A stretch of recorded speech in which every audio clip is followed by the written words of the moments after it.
अभिवादन स्वीकार करें, मैं उदय पठानिया। फ्लैशबैक अक्सर फिल्मों में ये हुआ करता है या हुआ करता भी था कि कोई भी अगर फिल्म चलती थी उसमें कुछ फ्लैशबैक की बीते हुए दौर की बात आती थी तो फ्लैशबैक में चले जाते थे और एक ब्लैक एंड वाइट उसमें एक रिफ्लेक्शन देते थे जो डायरेक्टर्स होते थे कि हम बीते हुए इतिहास में जा रहे हैं और फिर इतिहास और वर्तमान को इकट्ठा करके वो फिल्म पूरी हुआ करती थी। लेकिन एक समाज की फिल्म भी होती है और यहाँ पर अगर हम फ्लैशबैक में जाएंगे तो बहुत सारी स्मृतियाँ ऐसी हैं जो हमें मजबूर कर देती हैं कि हम स्मृतियों के तहखाने में जाएं और उस तहखाने से जो खुशबू निकल कर बाहर आ रही है उसको महसूस करें। खैर, सबसे पहले ये फोटो देखिए। इस फोटो में आप देखेंगे कि आपको इंदिरा गांधी, महात्मा गांधी, जवाहरलाल नेहरू, लाल बहादुर शास्त्री जी, अटल जी और सरदार वल्लभ भाई पटेल, ये तमाम लोग नजर आ रहे होंगे। अब मैं फ्लैशबैक में जाता हूँ। याद कीजिए, या जो हमारे सीनियर सिटीजन जो होते हैं वो याद कीजिए कि एक दौर हुआ करता था कि घरों में, जो आज की भाषा में बात करूँ जिसे ड्राइंग रूम कहा जाता है, वहाँ पर या बैठक उस दौर में कहा करते थे, तो उस बैठक में इन तमाम नेताओं की फ़ोटो हुआ करती थी और वो कोई HD नहीं हुआ करती थी, उनके पीछे कोई AI का काम नहीं हुआ करता था। उसमें नेताओं की जो ओरिजिनल फ़ोटोग्राफ्स होती थी वो हुआ करती थी और ज़्यादा से ज़्यादा ये कि जो एक कूची के साथ रंग भरकर जो फोटोग्राफ्स हुआ करती थी वो लगी हुई दिखाई देती थी। लेकिन अब HD का दौर आ गया, तमाम चीज़ें आ गई, लेकिन इन नेताओं की जो तस्वीरें हैं वो भारतीय समाज के दिमाग से गायब हो गई हैं और इनकी जो स्मृतियों की सुगंध है वो आज भी ताज़ा है। अब सोचिए कि क्या ऐसा रहा होगा कि जो उस दौर के नेताओं में था आज के नेताओं में ऐसा नहीं है। बहुत सारी चीज़ें ऐसी हैं जो भेद कर देते हैं कि उस दौर के नेता कैसे थे, इस दौर के नेता कैसे हैं। वहाँ पर महात्मा गांधी जी से सफ़र शुरू हुआ, लाल बहादुर शास्त्री जी तक आया, चलता चला आया, गांधी फैमिली का भी चलता आया और अब आलम ये है कि आफ्टर अटल बिहारी वाजपेयी जी कोई ऐसा नेता नहीं है जिसकी आपको तस्वीरें जो हैं वो आम आदमी के घरों में मिले। आज की डेट में क्या हो रहा है, सड़क किनारे लगभग 15, 20, 40 फुट की बहुत बड़ी बड़ी फ्लैक्स जो हैं वो टांग दी जाती है और नेताओं के दर्शन वहाँ पे होते हैं।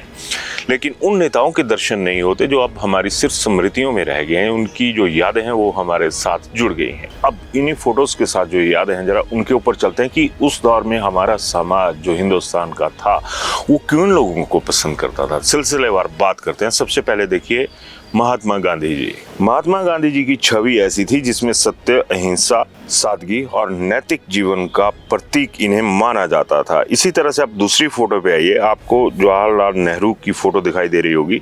आधुनिक भारत का निर्माण, शिक्षा, विज्ञान और विकास की सोच का प्रतीक जो है वो जवाहरलाल नेहरू को माना जाता था। तीसरे नंबर पर देखिए लाल बहादुर शास्त्री जी।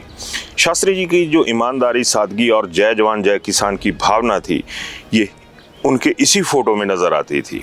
इसी तरह से सरदार वल्लभ भाई पटेल जी को देख लीजिए। राष्ट्रीय एकता, दृढ़ नेतृत्व, मजबूत इच्छा शक्ति और देश को एक सूत्र में बांधने का जो प्रतीक रहे हैं वो सरदार वल्लभ भाई पटेल रहे हैं।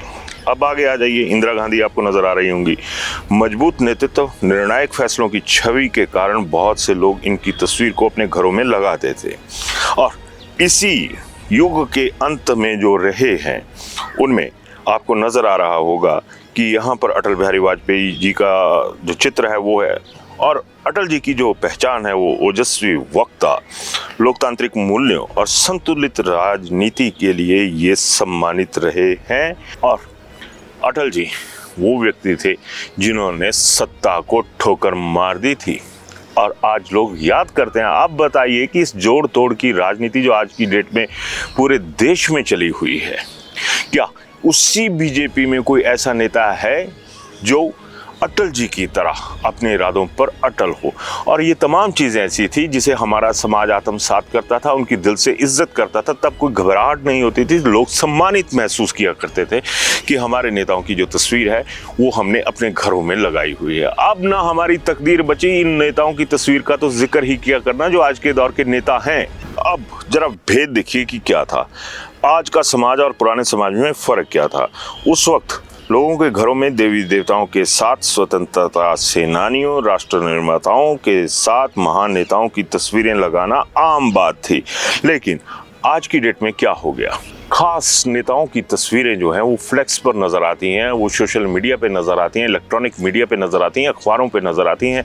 छाप दिलों में किसी की नज़र नहीं आती और इसमें गुनाहगार हम लोग भी हैं। नेताओं को गुनाहगार नहीं ठहराया जा सकता। रीज़न उसका यही है कि ये लोग जो समझाते हैं वो हम समझ जाते हैं, अपनी सोच के दरवाजे खुले नहीं रखते हैं। आज की डेट में क्या होता है, तमाम नेता जब रैलीज होती हैं उसमें अपने या तो जबरन जिसको बोल सकते हैं ना कि कब्जा करना है और हम लोगों की जो औकात है ना उसको दिखाने के लिए अपने जो कैलेंडर्स होते हैं सालाना वो छाप देते हैं। कोई महोत्सव होता है, कोई उत्सव होता है, कोई मान लीजिए कि एक तरह से बहुत बड़ा मौका आ गया, उसकी तस्वीरें चाहे वो मंदिरों की हों या किसी और बड़े अहम मौके की हों, वो तमाम फोटोज़ के साथ अपना फ़ोटो चस्पा करके कोई सरकारी स्तर पे लगा देता है, कोई पार्टी स्तर पे लगा देता है और तब उन वजहों से ये तस्वीरें जो हैं वो लोगों के घरों में देखी जा सकती हैं। यानी हमें ज़रूरत है कि हमने डेट देखनी है कौन सी है, शक संवत क्या होता है, वो दूसरा देसी महीने के लिहाज से वो चीज़ें वहाँ पर तमाम नज़र आती हैं।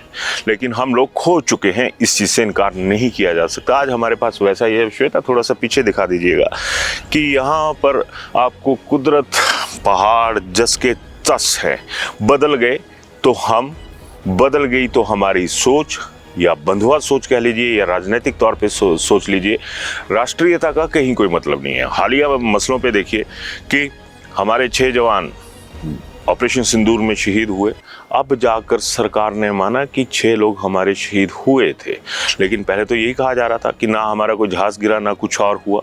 यानी जो सच के साथ खड़े होने की ताकत थी वो हम लोगों में नहीं रही। ना हम उस राष्ट्रवाद की भावना के साथ जुड़े होते हैं, वो एक तरह से पेटेंट हो गई हैं कि राष्ट्रवाद हमारा, धर्म हमारा। कर्म कहाँ पे गया? कर्म तो हिंदू, मुस्लिम, सिख, ईसाई सब करते हैं, लेकिन वही चीज़ आ गई कि जो अफीम सियासत का हमें चटाया जाता है हम उससे ग्रहण करने में व्यस्त रहते हैं और बाकी चीज़ों पर कहाँ कहाँ ग्रहण लग गया ये आप तय कीजिएगा। उन्हीं पुराने दौर की जो रैलीज हैं उनकी बात करें तो वहाँ पर क्या हुआ करता था, ज़्यादा से ज़्यादा राष्ट्रीय दल जो होता था, एक क्षेत्रीय दल जो हुआ करता था, उसका झंडा, उसका चुनाव निशान वहाँ पे हुआ करता था। आजकल आदम का तो छोड़िए, विष्णु भगवान के एक कोई अवतार हुआ था, बहुत बड़ा वृहद अवतार जिसे कहा जा सकता है, उसकी तरह के बहुत बड़े बड़े कटआउट्स लगते हैं। यानी नेताओं का कद उन्होंने अपने लिहाज से बढ़ा लिया, जनता में उनका कद क्या रहा ये नेताओं को भी सोचने की ज़रूरत है। क्योंकि अगर मौजूदा दौर की बात करें तो आप लोगों को ब्रांडिंग की ज़रूरत नहीं है। इसी सोशल मीडिया प्लेटफॉर्म पर आप लोगों की बात पहुंच जाती है। तो करोड़ों अरबों रुपए का बजट आपको अपनी ब्रांडिंग की बजाय जनता के हित में भी इस्तेमाल करना चाहिए। अगर उसी बजट को रोक दिया जाए जो फूंका जाता है, मेरे नज़रिए से, आपका नज़रिया कुछ भी हो सकता है, वहाँ पर कितने लोगों को रोज़गार हम दे सकते थे? बहुत सारे सवाल हैं। जो हमारा भूतकाल था वहाँ से निकलकर अब आकर हमारे वर्तमान में खड़े हैं और भविष्य की तरफ एक इशारा कर रहे हैं कि ये सही संकेत नहीं है। खैर, अब चलते चलते एक और चीज़ याद करिए। जब पुराने दौर में ना इन नेताओं की रैलीज हुआ करती थी तो क्या हुआ करता था, वहाँ पर मान लीजिए कि जो गाने चले वो या जो भी हैं वो देशभक्ति के चला करते थे, समाज को साथ में जोड़ने के चला करते थे और लोग उन्हें महसूस किया करते थे आज़ादी के दौर से। चाहे वो लता जी का गाया हुआ एक जो माइलस्टोन गीत है कि ऐ मेरे वतन के लोगों, तो वैसा था। आज की डेट में आप क्या सुनते हैं वहाँ पे जाके? धर्म से जुड़े हुए या फिर मॉडर्न संगीत जिसे कहा जा सकता है कि खूब शोर शराबे वाले, यानी एक तरह की डीजे पार्टी चलती है उन सभा स्थलों पे। हम लोगों को बहुत कुछ सोचने की ज़रूरत है। थोड़ा सा पुराने दौर में जाइए, नया दौर खुद ब खुद आएगा और मौजूदा दौर में जो हो रहा है वो सही नहीं आंका जा सकता। और बुज़ुर्गों से भी मेरी गुजारिश रहेगी कि दिखाइए, अगर कुछ फोटोग्राफ्स होंगे आपके घर में तो बच्चों को दिखाइए कि बेटा उस दौर में ये हुआ करता था और इस दौर में ये चल रहा है और ये दौर जो है ये आप लोगों के भविष्य के साथ जुड़ा हुआ है। और जब इन तमाम चीज़ों के ऊपर आप गौर करेंगे तो जाहिर सी बात है कि जो असल राष्ट्रीयता है और नेताओं का जो असल सम्मान है, जो भी फ्लेक्सों तक सीमित होकर रह गया है, 5 सेकंड, 10 सेकंड, 15 सेकंड की जो झलक टीवी पे दिखाई देती है, उसके अलावा कोई झलक नेताओं की नहीं है। सोचिएगा ज़रूर। धन्यवाद। Welcome to Sumer Hotel, your gateway to the beauty of the Himalayas. Nestled in the serene hills of Sarahan, Sumer Hotel offers the perfect blend of comfort, elegance, and breathtaking mountain views. Wake up to spectacular sunrises, relax in spacious and beautifully designed rooms, and enjoy every moment surrounded by nature. Whether you're planning a family vacation, a romantic escape, or a peaceful retreat, Sumer Hotel provides an unforgettable experience. Indulge in delicious cuisine, warm hospitality, and world-class comfort. Discover the charm of Sarahan.